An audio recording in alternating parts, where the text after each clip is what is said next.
세상 사람들 중에도 자신이 선택한 것을 끝까지 자부심을 가지고 나아가는 그런 사람들을 종종 봅니다. 한 번 해병은 영원한 해병이다, 그러죠. 해병대를 나온 사람은 자신이 속했던 그 부대에 대한 자부심이 있습니다. 그래서 영원한 해병이다, 그러한 말을 하는 것이죠. 하나님의 사람인 사도 바울 역시도 그와 같이 자신이 결정한 그 일을 끝까지 자부심을 가지고 했던 사람임을 성경이 우리에게 이야기하고 있습니다.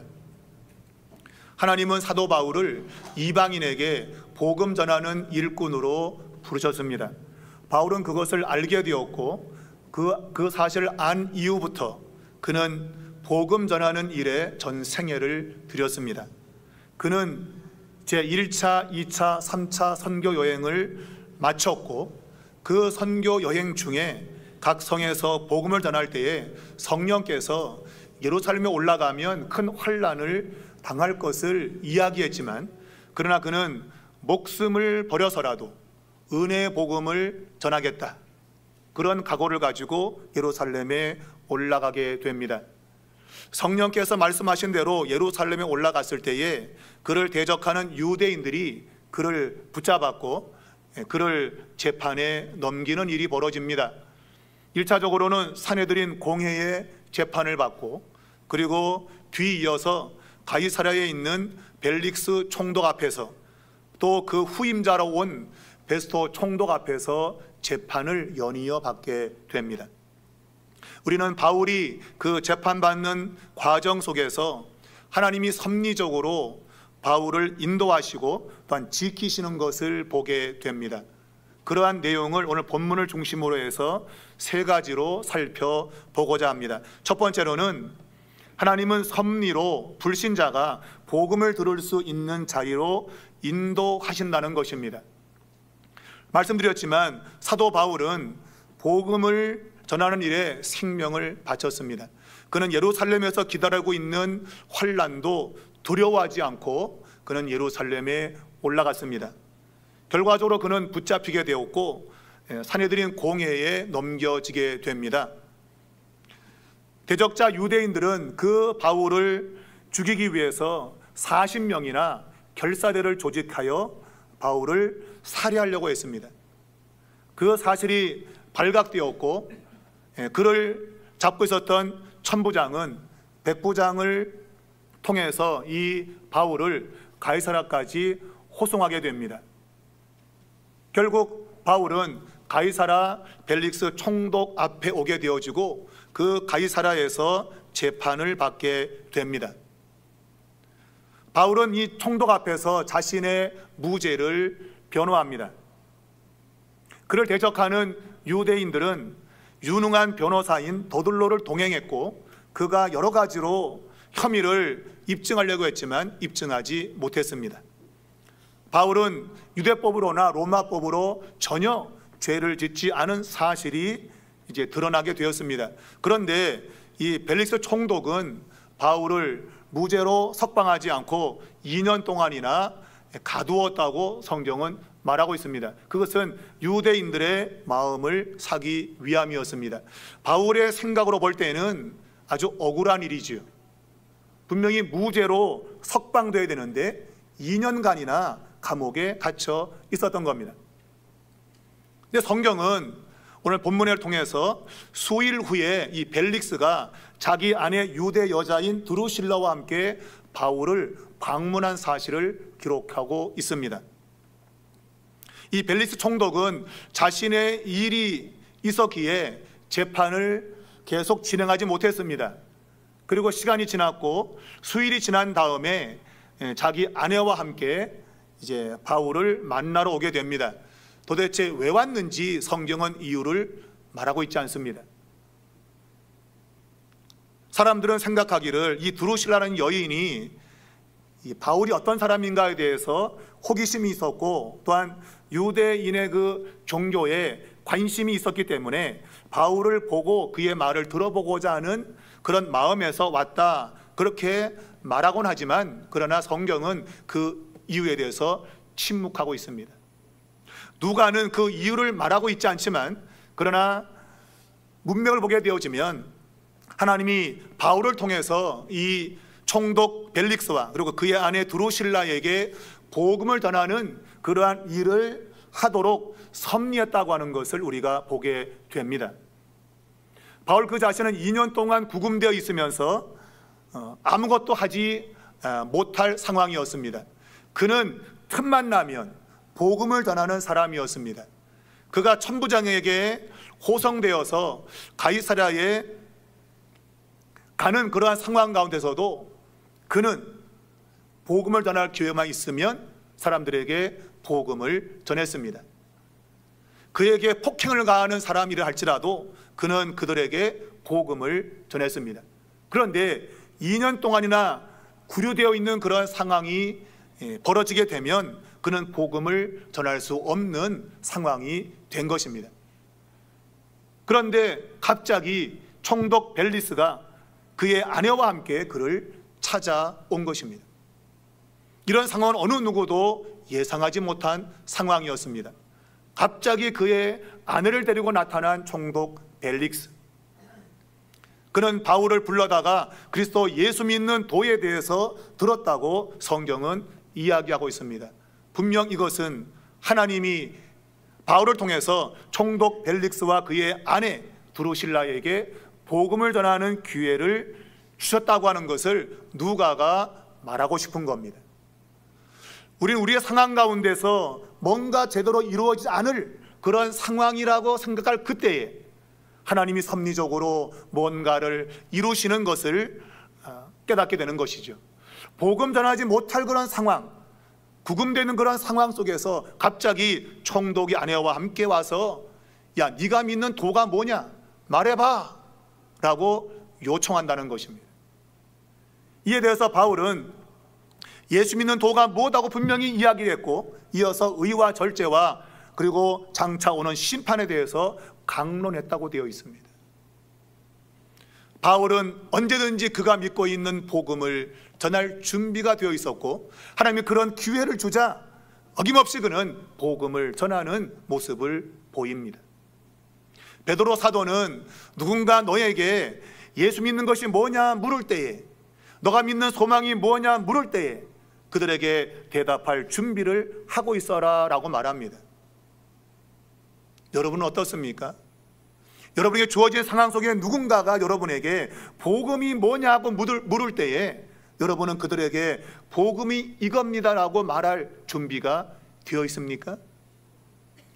우리가 전도하다 보면 전도지 주는 것도 무서워가지고 제발 내 앞에 사람 지나가지 마라, 제발 지나가지 마라, 그럴 경우가 있단 말이에요.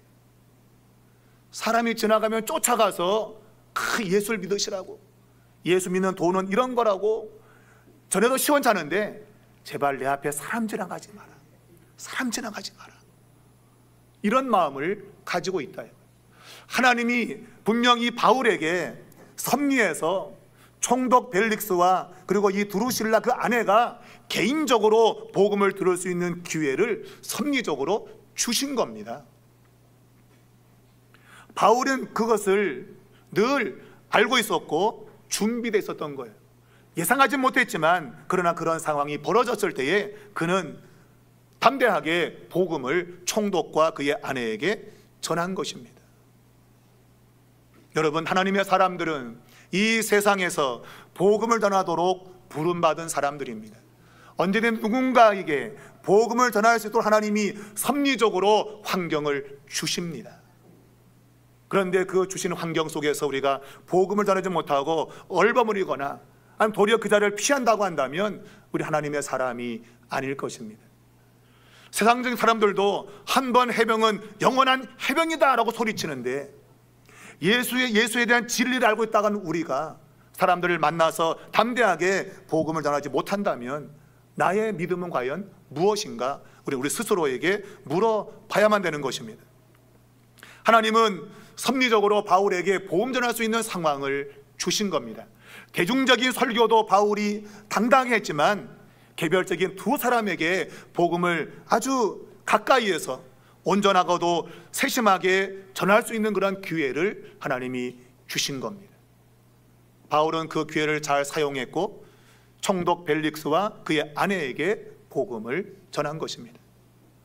그런데 오늘 그 복음을 받는 이 두 사람, 이들은 하나님을, 특별히 예수 그리스도를 믿지 않는 죄인들입니다. 성경에 의하면 그들은 다 죄인입니다.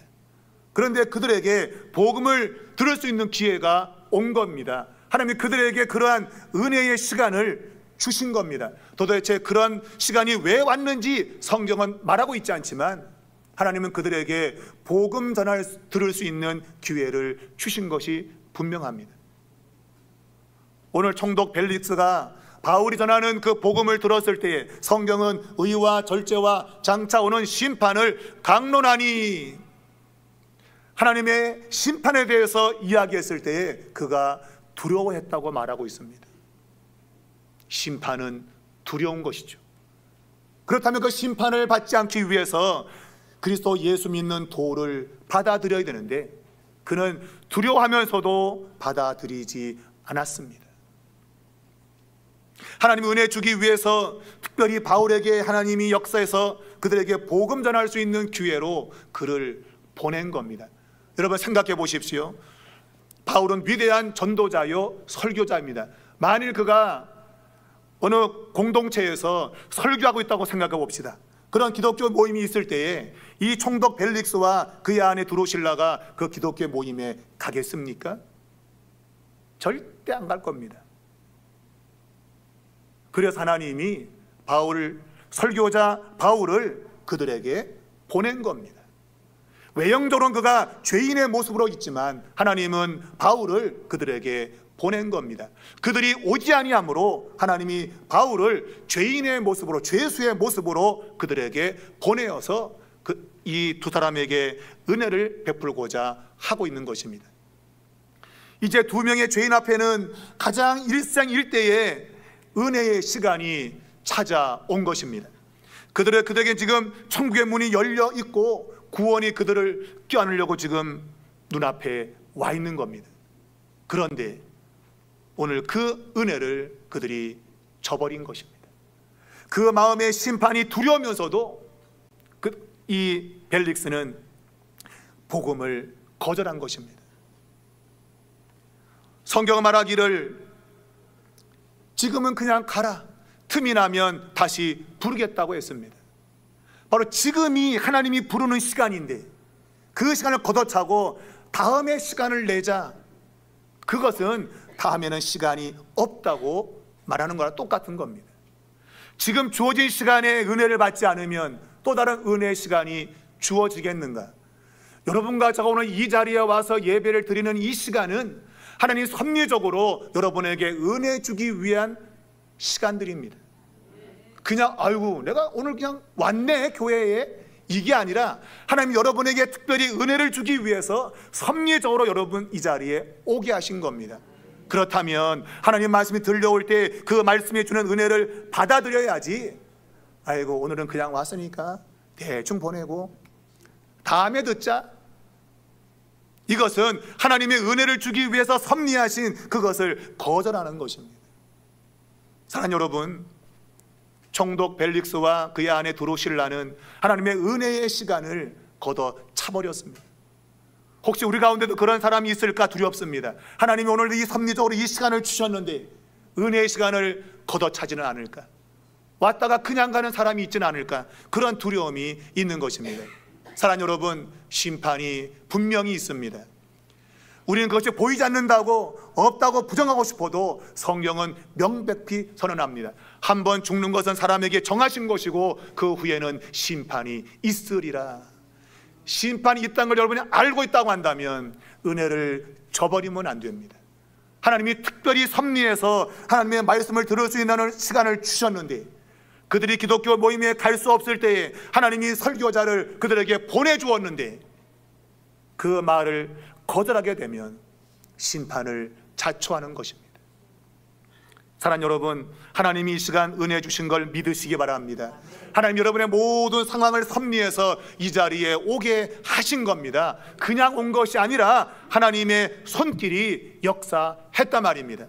그렇다면 하나님의 은혜를 받으셔야죠. 말씀에 집중해야 되고, 심판이 있음을 두려워한다면 하나님, 내가 심판받지 않도록 내가 믿음으로 살겠다는 결단이 있어야죠. 오늘 이 총독 벨릭스는 다음에 오라고 말하면서 성경에 덧붙이기를, 바울에게서 돈을 받을까 바라는 고로 더 자주 불렀다라고 말하고 있습니다. 하나님의 말씀을 듣기 위해서 자주 부른 것이 아니라 돈이 벌릴 것 같을 때 불러다가 이야기했다는 겁니다. 하나님의 사람들은 하나님의 말씀을 듣기에 틈을 내야 되는데, 틈만 나면 돈 생각하고, 오늘 하나님의 말씀에 통해서 심판이 두려우면서도 자신의 지난날의 세상 욕망을 버리지 못하고 돈에 붙들려 있는 벨릭스 총독을 보면서 혹시 이것이 여러분과 저의 모습은 아닌가 생각이 됩니다. 하나님의 심판이 두렵다면 세상의 탐욕과 정욕을 내려놓아야 되는데, 오늘 벨릭스 총독은 여전히 세상 탐욕에 붙들려 있습니다. 돈을 얻고자 바라는 마음으로 바울을 불렀다고 말하고 있습니다. 사랑하는 여러분, 하나님의 은혜가 헛되지 않도록 이 시간 하나님을 바라보시기 바랍니다. 이 세상 모든 것들, 탐욕과 욕망에 붙들려 살던 내 모습을 뒤로하고 이제는 하나님의 말씀에 순종하는, 반응하는 사람으로 바뀌어질 수 있기를 바랍니다. 오늘 이곳에서 하나님이 그렇게 섭리의 손길을 보내주시고 있는 겁니다. 두 번째는 위기의 상황 가운데서 하나님이 섭리로 하나님의 사람을 지켜주신다는 겁니다. 제가 서두에 말했지만 바울이 가는 이 예루살렘에 위험이 기다리고 있다고 성령께서 알려주셨습니다. 그 알려준 그대로 예루살렘에서 큰 소동이 일어났습니다. 유대인들이 바울을 대적하여 폭행을 가했고, 바로 그 현장에 천부장이 와서 그것을 가까스로 떼어놓게 됩니다. 바울을 격리시키고 그가 안토니오 성체로 데려갑니다. 그리고 공회에 데리고 나올 그러한 상황쯤에 성경은 40명의 결사대가 바울을 죽이기 위해서 조직되었다고 말하고 있습니다. 바울을 죽이기 전까지는 물도 마시지 않고 먹지도 않겠다는 사람이 40명이나 되었습니다. 그래서 안토니오 성체에서 사내들은 공회로 나오는 그 시간에 바울을 죽이려고 매복해 있었다고 성경은 말하고 있습니다.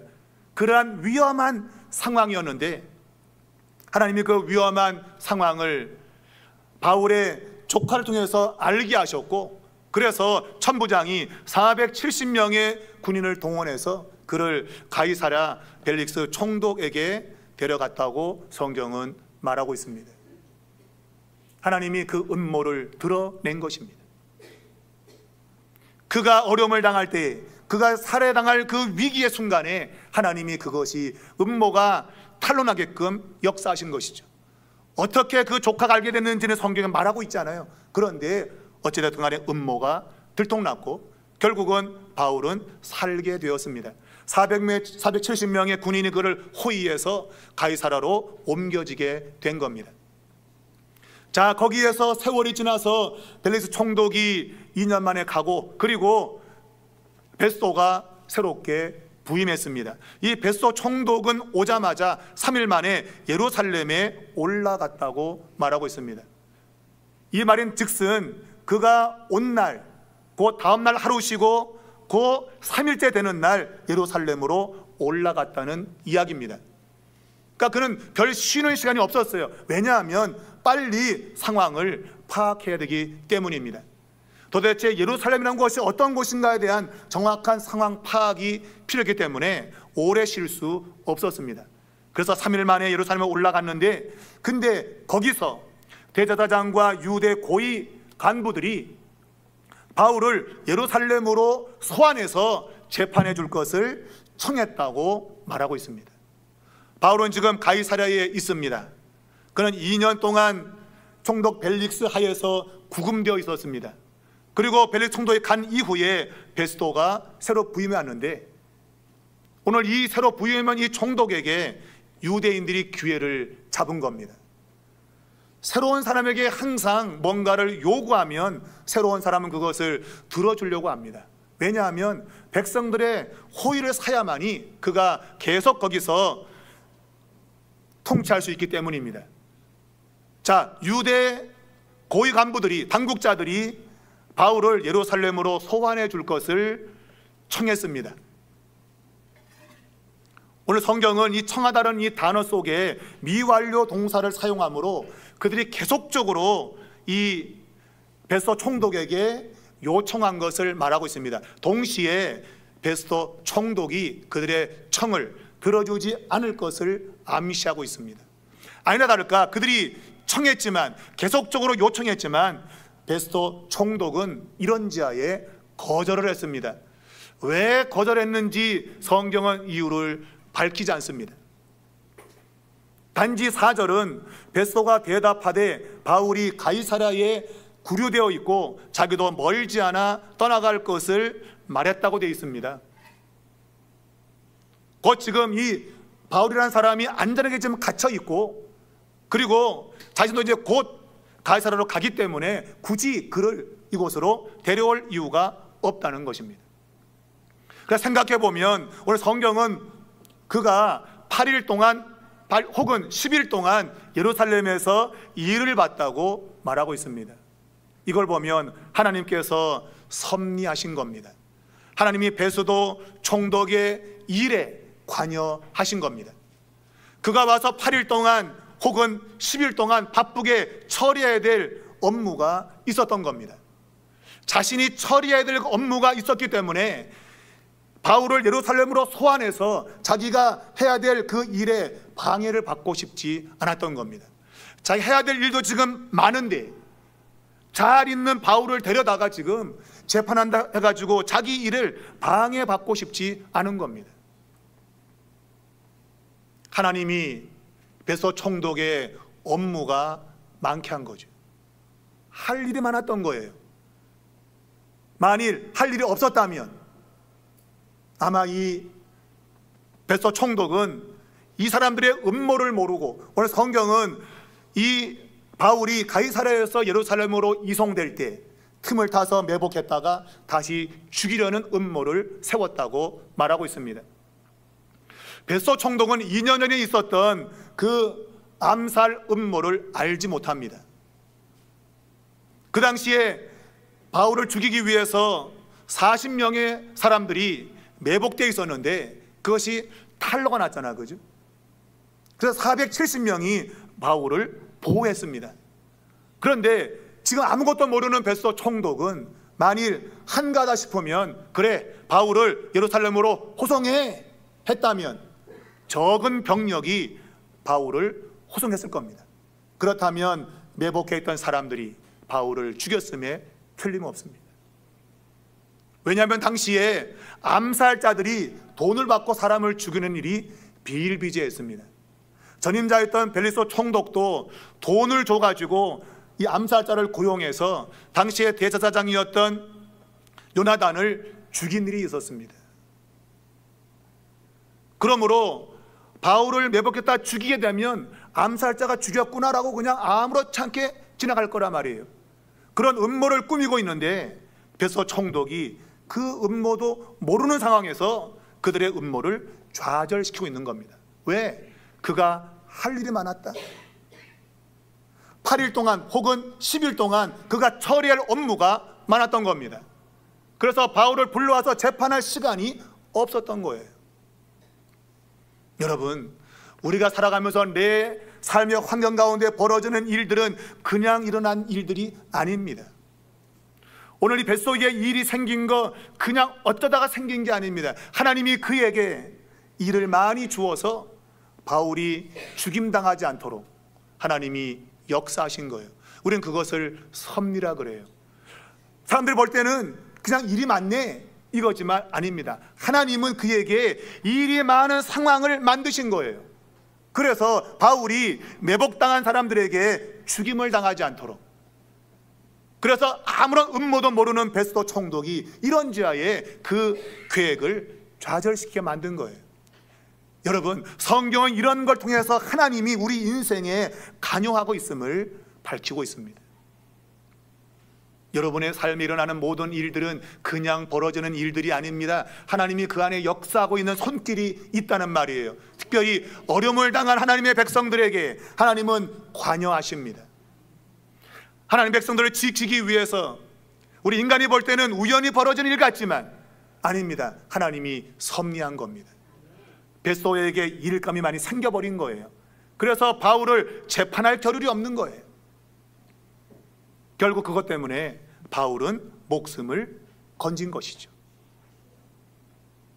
여러분에게 일어나는 일들은 하나님의 손이 함께하는 섭리적인 시간들입니다. 그냥 우연히 이런 일이 벌어진 것 같지만 아닙니다. 하나님이 여러분이 위기를 당할 때에 그 어려움을 당하지 않도록 하나님의 손을 쓰고 계신 거예요. 그것이 성경이 우리에게 지금 보여주고자 하는 겁니다. 우리는 그러한 사실을 믿음으로 받아들여야 되고 어떠한 상황에서도 하나님을 의지하고 신뢰해야 됨을 우리에게 요구하는 거예요.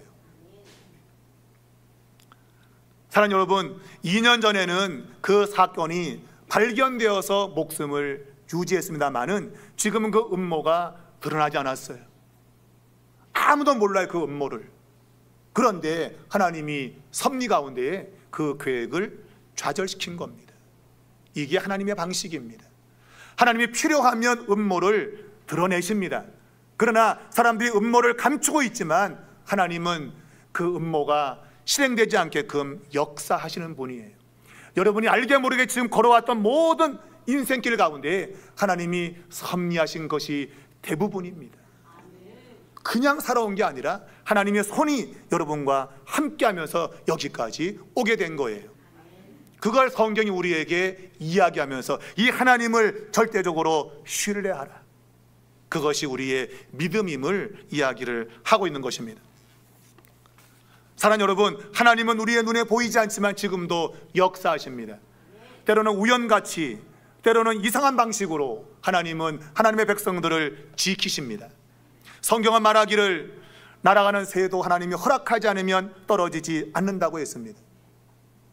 밈을 쫓아 하나님이 떨어져라 그래야 떨어진다는 거예요. 여러분, 하물며 하나님의 백성들의 삶이 그냥 되는 대로 되겠습니까? 아니죠. 더 세밀하고 더 정확하게 하나님의 돌보심이 있다는 겁니다. 여러분, 그것을 믿으시기 바랍니다. 하나님은 여러분의 머리카락이 몇 개인지 세고 있습니다. 지금 한 개 빠졌어요, 권사님. 그것까지 하나님은 세고 계시다. 여러분, 그 하나님 바라보셔야 됩니다. 그것이 여러분의 인생을 힘있게 살 수 있는 유일한 길인 것을 여러분 기억하시기 바랍니다. 베스도 총독은 이걸 알지 못했어요. 하나님이 그렇게 바울을 살리기 위해서 자신의 인생 가운데 역사한 것을 알지 못했습니다. 그러나 우리는 알고 있습니다. 성경의 계시의 말씀을 통해서 우리는 알고 있습니다. 하나님이 하셨군요. 우리는 우리의 삶에 동일하게 적용해야 됩니다. 하나님, 내가 여기 있는 것 하나님의 섭리로 있는 것이군요. 고백하신다면 여러분, 앞날 위에도 하나님의 돌보심과 지키심이 있을 줄 믿습니다. 마지막 세 번째는 내 방식이 아닌 하나님의 방식으로 뜻이 이루어지도록 섭리하신다는 겁니다. 가이사랴에서 재판이 열리게 됩니다. 2년 전에 벨릭스 총독이 했던 그 재판에 유대 당국자들은 아주 유능한 변호사를 대동했습니다. 도들로라는 사람입니다. 이 사람은 굉장히 뛰어난 실력의 소유자였습니다. 그는 바울을 고소할 건덕지가 별로 없어요. 그런데 그의 전문적인 지식을 가지고 아주 유능하게 바울을 고발했습니다. 4가지의 항목으로 고발을 했습니다. 그런데 그 모든 것이 허사가 되었습니다. 왜냐하면 아무런 증거가 없었기 때문입니다. 혐의를 씌웠지만 나름대로 증거가 있는 것처럼 했지만 아무런 증거가 없었어요. 총독 벨릭스가 그것을 알았습니다. 바울의 무혐의를 알았단 말이에요. 그러면 석방해야 되는데 석방하지 않고 유대인의 마음을 사고자 2년 동안 구류했다고 성경은 말하고 있습니다. 그리고 2년이 지난 후에 새 총독 베스토가 와서 다시 재판을 열게 되었습니다. 2년 전에 유능한 변호사를 대동했지만 실패한 그들은 이제 변호를 대동하지 않습니다. 와봤자 안 되는 거예요. 더 중요한 것은 더 많은 중요한 혐의를 씌운 겁니다. 성경은 여러 가지 중요한 사건으로 고발했다고 말합니다. 이전에 4가지 항목보다 더 많은 항목을 추가했습니다. 이 항목, 저 항목 막 추가했습니다. 그리고 바울을 고발했습니다. 그런데 성경은 어느 것도 증거가 없었다고 말합니다. 혐의만 잔뜩 많았지 증거가 없었어요. 여러분, 왜 이런 일이 생기는 걸까요? 오늘 바울을 고소한 사람들은 전문적으로 사내들인 공회에서 많은 재판을 해본 사람들입니다. 증거가 없으면 재판이 안 되는 걸 알고 있습니다. 혐의가 많다고 죄가 되는 게 아닙니다. 증거가 있어야 죄가 됩니다. 오늘 여기서 고소한 이 사람들은 전문적으로 그런 재판을 많이 해본 사람들입니다. 그런데 그들은 증거도 없이 바울을 지금 고소하고 있는 겁니다. 그러면 결과는 뻔한 겁니다. 바울은 무죄가 될 겁니다. 왜? 증거가 없기 때문입니다. 혐의가 많다고 죄가 있는 게 아닙니다. 그런데 그들이 왜 그러면 바울을 고소하고 있는가? 그것은 그들이 사리 분별이 없기 때문이에요. 오직 그들의 마음에는 바울을 죽이기 위한 하나의 증오심밖에 없는 겁니다. 그 증오심이 사리 분별을 하지 못하게 만든 거죠. 여러분, 우리가 냉철하게 상황을 바라보지 않으면, 내 감정에 휘둘리고 상황에 휘둘리면 분별력이 떨어집니다. 오늘 우리가 우리의 인생 가운데서 하나님의 말씀의 거울로 내 삶을 잘 비추고 살피지 않으면 상황에 휘둘리고 감정에 휘둘려가지고 분별력 없이 행동합니다. 여러분, 그것이 오늘 성경이 우리에게 가르쳐주는 바입니다. 이 사람들은 분명 증거가 없이 고소하고 재판하면 아무런 결과를 얻지 못하는 것을 알고 있어요. 그런데 그들이 왜 지금 이러한 무모한 재판을 하고 있는가? 그는 그들에게 분별력이 사라졌기 때문입니다. 안 되는 줄 알면서 왜 그랬을까? 분별력이 없는 거예요, 여러분. 증거 없는 재판 해봤자 안 된다는 걸 알면서도 이것을 무리하게 추진하는 이유는 분별력이 사라졌기 때문입니다. 여러분, 그리스도인들은 감정 따라가는 사람이 아닙니다. 환경 따라가는 사람이 아닙니다. 우리의 길을 비추는 하나님의 말씀으로 잘 냉철히 비추어서 하나님의 말씀을 따라가는 사람들입니다. 그래야 상황이 분별이 되고 옳은 길을 갈 수 있어요. 근데 많은 그리스도인들이 상황에 휘둘리고 감정에 휘둘리고, 그러니까 옳은 것을 보지 못하는 겁니다. 그래서 아이고 그때 내가 왜 그랬을까 하지 말 걸. 지옥 가면 전부 다 껄 그런 사람이 되잖아. 그때 내가 잘할 걸, 제대로 볼 걸. 여러분, 우리가 하나님의 말씀의 거울에 우리를 비추지 않으면 우리 역시도 분별력을 잃어버릴 겁니다. 그리고 엄한 길로 가다가 안 되는 줄 알면서 내가 왜 그랬지? 뒤늦은 후회를 하게 되는 것이죠. 여러분, 오늘 이 바울을 고소한 사람들은 혐의를 많이 씌웠지만, 중대하다고 여러 가지 혐의를 씌웠지만 결국은 아무런 증거가 없이 바울은 무죄로 판명날 순간입니다. 놀랍게도 성경은 구절을 통해서 상황이 달라지고 있음을 우리에게 이야기하고 있습니다. 분명 베소 총독의 눈에도 바울이 무죄함을 알았습니다. 그러면 그를 무죄로 판명하고 풀어줘야 됩니다. 그런데 구절에 느닷없이 베소 총독이 바울에게 질문합니다. 너 예루살렘에 올라가서 재판을 받겠느냐? 아니, 지금 무죄라고 한다면 그냥 무죄 땅 내리면 끝인 겁니다. 그런데 갑자기 바울에게 예루살렘에 올라가서 재판을 받겠느냐는 엉뚱한 질문을 합니다. 여러분, 이 질문을 왜 했을까요? 우리는 3절에서 베스도의 호의를 얻기 위해서 예루살렘으로 바울을 옮겨오게 해달라고 간청했다고 하는 유대인들의 그 모습을 이야기했습니다. 그런데 베스토 총독이 이런 지하에 거절했습니다. 그렇다면 베스토 총독의 마음에는 유대인은 나를 미워하겠구나 라는 생각이 들 겁니다. 왜? 그들의 청을 들어주지 않았기 때문입니다. 그러면 그의 입지가 좋지 않은 것이죠.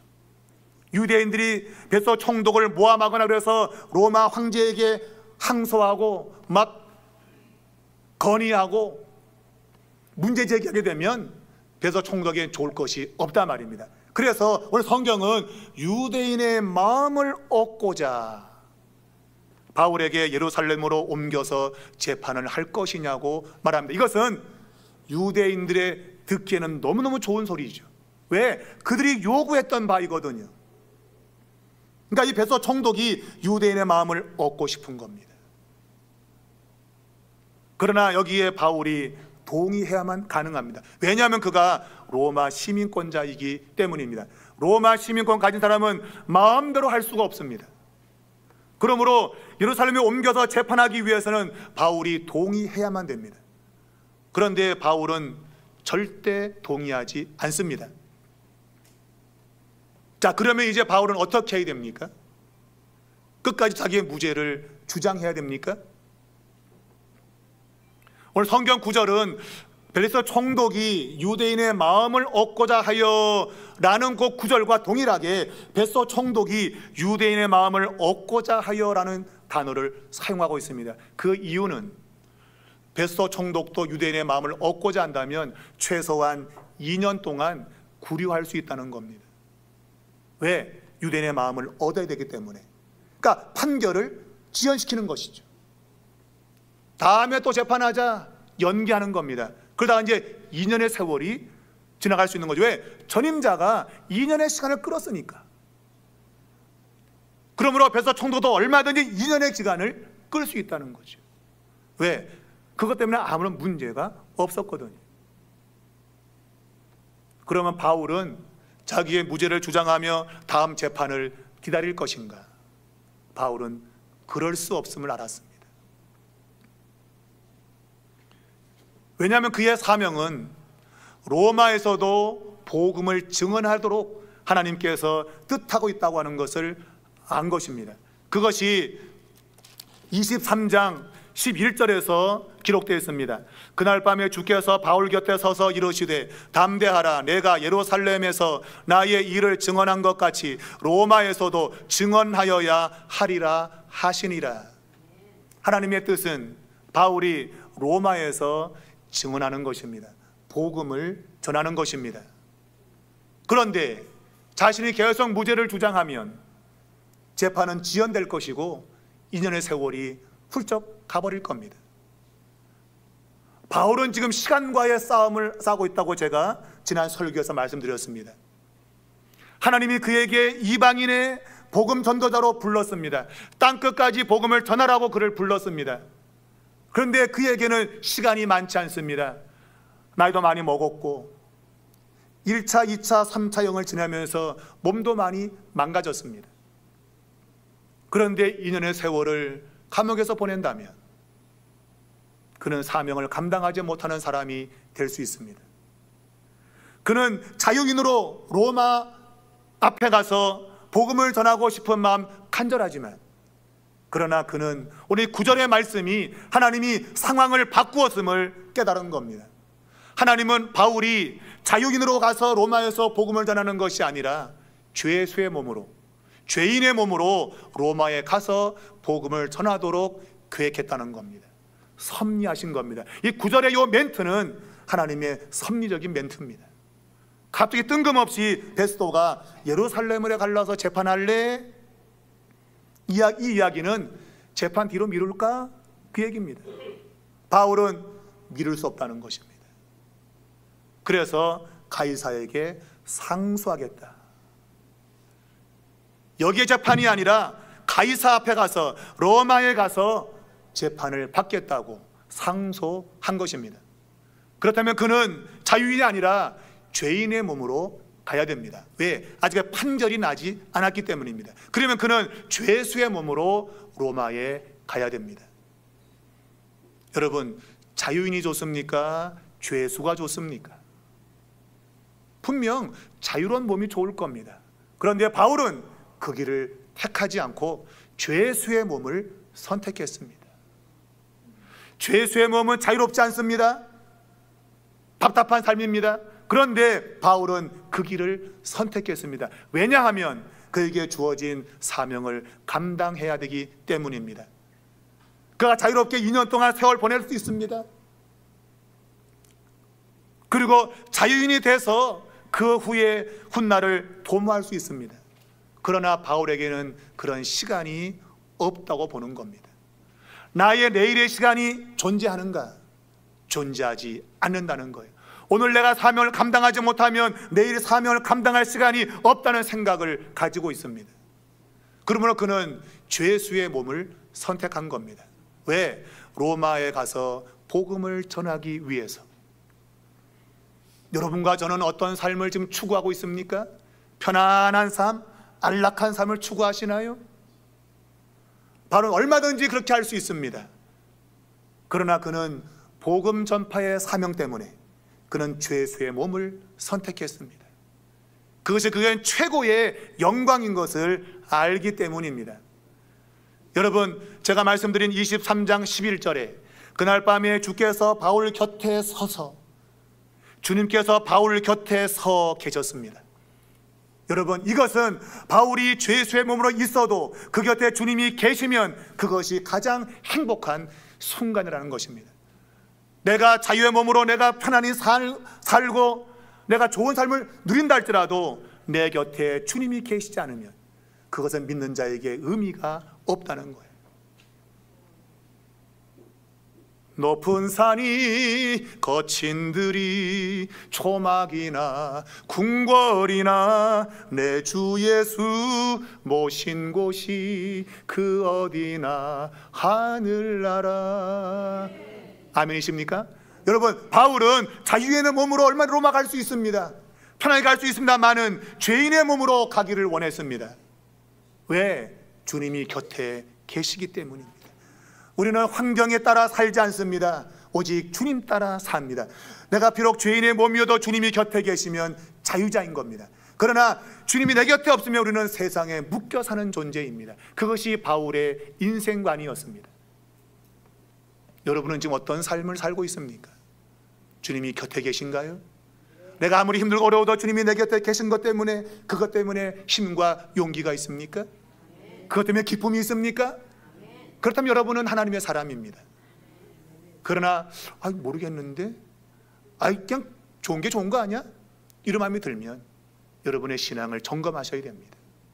오늘 바울은 죄의 쇠물을 선택해서 사명을 감당하기 위해서 어려운 길을 선택했습니다. 여러분과 저도 그런 길을 선택할 수 있기를 바랍니다. 유대인들은 바울을 대적했고 죄 없는 그를 죽이려고 했습니다.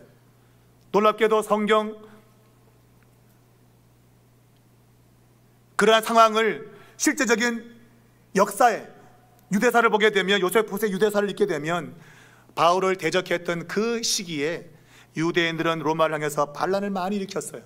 결국은 AD 66년에 대반란을 일으켰고 결국은 AD 70년에 로마 장군 디도에 의해서 예루살렘 성전이 다 불타버리고 나라가 망하게 됩니다. 유대인들은 하나님의 뜻을 대적하고 자신들의 영화를 꿈꿨지만 결국은 나라가 망하는 길로 갔습니다. 근데 그것을 알지 못했습니다. 사도 바울은 자신이 감옥에 갇힌 죄수의 몸으로 로마에 가지만 복음은 빛을 발하기 시작했습니다. 죄수의 몸으로서 복음을 전하지만 그 복음은 빛을 발했고 세상은 복음 때문에 살아나기 시작했습니다. 내가 세상을 쫓으면서 이 세상 것들을 추구하면 그것은 멸망으로 갈 것입니다. 그것이 역사가 보여주고 있습니다. 그러나 우리가 복음을 위해서 산다면 우리의 삶은 더 찬란하게 빛나게 될 것입니다. 사랑하는 여러분, 바울처럼 비록 죄수의 몸으로 살아도 주와 함께 인생을 살면서 가치 있게 살아가시기 바랍니다. 그 마지막 길에서 주님이 여러분을 인정하시고 상을 주실 것입니다. 하나님은 여러분을 인도하시고 있습니다. 지키시고 있습니다. 끝까지 사명을 감당하도록, 그래서 생명의 면류관을 주는 그날에 함께 웃을 수 있는 저 여러분 될 수 있기를 주님의 이름으로 축복합니다.